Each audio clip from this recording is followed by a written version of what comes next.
Hello everyone! Hello mga ka-reels! So in today's video, ipapakita ko sa inyo guys kung paano ko ginawa itong pansit bihon.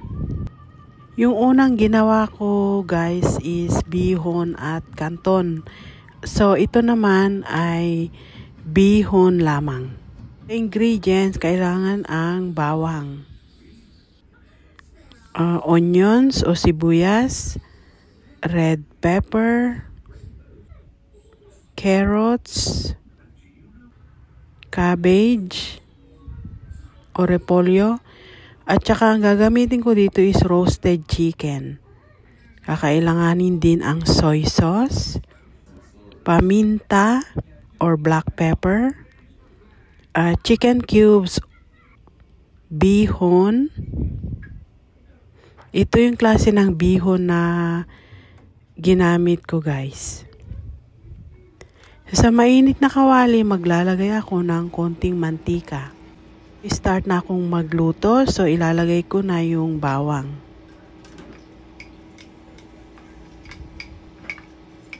Igigisa ko yung bawang hanggang sa mag-golden brown siya. So golden brown na siya, ngayon naman isusunod ko na yung sibuyas or onions. So, gisa-gisa ko lang siya hanggang sa mag-caramelize yung onions.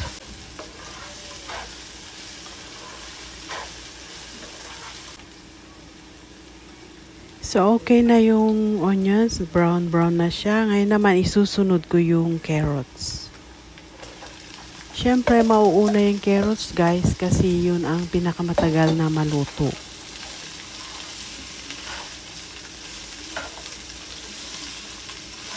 Magkalasa yung mga ginigisa kong gulay. So ngayon maglalagay na ako ng chicken cubes. So sa lulutuin ko maglalagay ako ng 2 chicken cubes.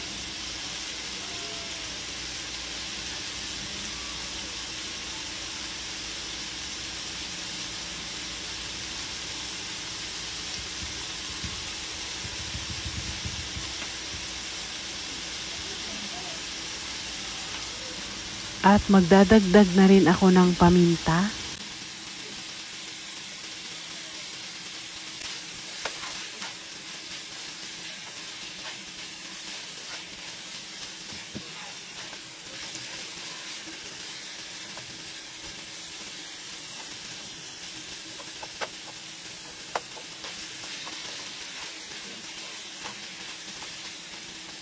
Half cook na yung carrots, so ngayon naman isusunod ko na yung cabbage.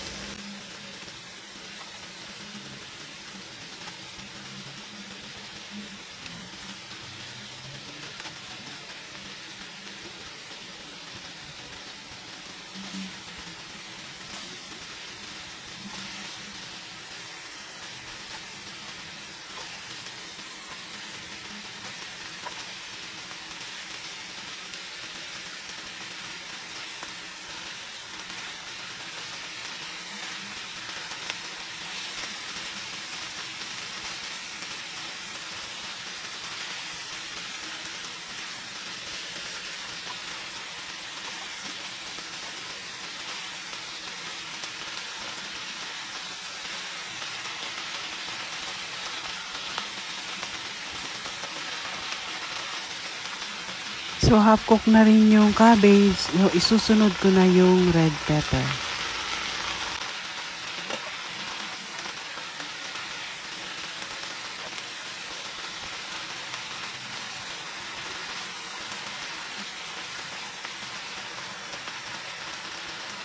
So para masarap, magdadagdag uli ako ng konting paminta. At lalagyan ko na rin ng soy sauce.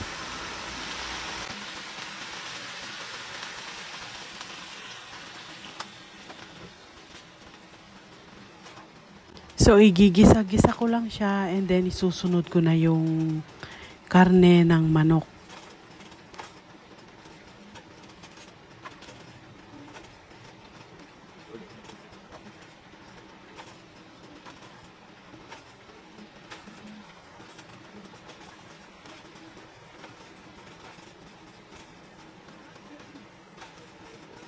So, okay na yung mga gulay guys. So, ngayon ilalagay ko na itong roasted chicken or yung lechon na nabili ko sa Costco.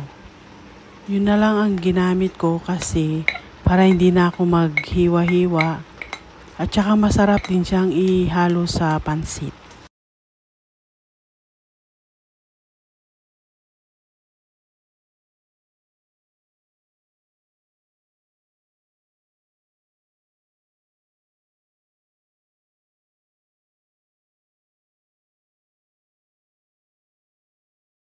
So, okay na itong gulay guys. Tapos na siya. So, iseset aside ko siya para iluto yung bihon. And then, tsaka ko siya ihahalo kapag luto na yung bihon.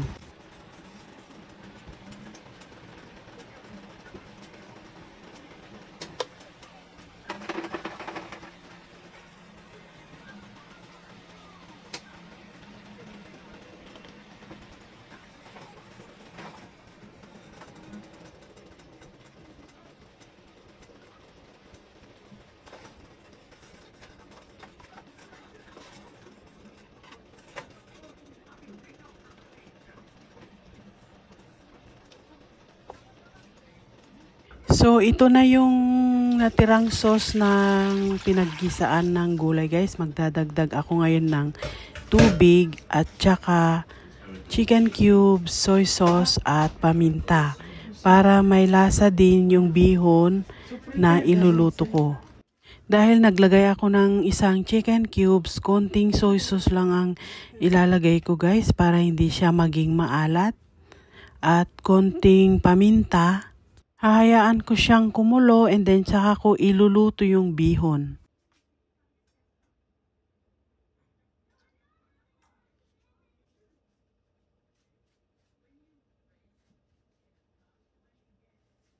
Kumukulo na yung tubig guys, so ilalagay ko na yung bihon para iluto at mahina lang yung apoy para hindi siya masunog.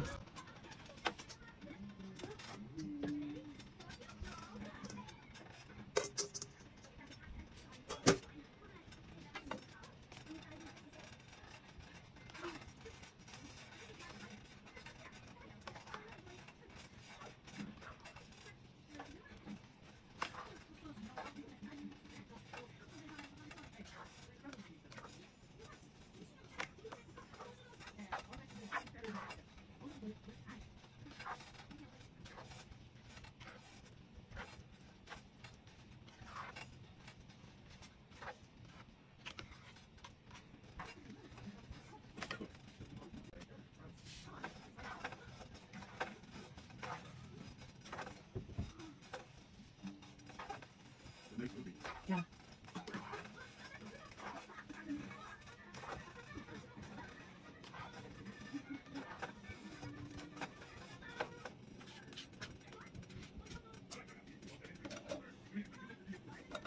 So, sa tingin ko guys, okay na yung bihon. Ngayon naman, ihahalo ko na yung gulay na ginisa ko na set aside kanina.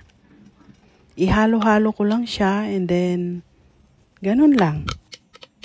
So, bali sa linuto ko na ito guys, gumamit ako ng 1.5 na balot ng bihon.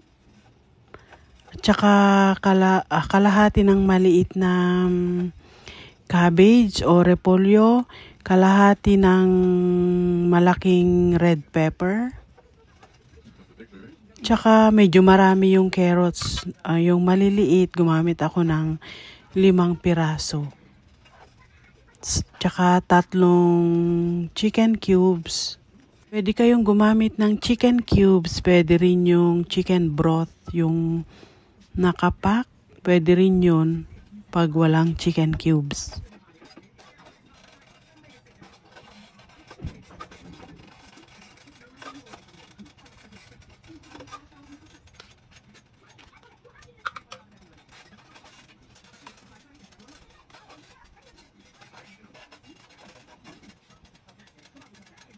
So, tapos ko nang iluto itong pansit guys. Pwede na siyang iserve at pwede nang kumain.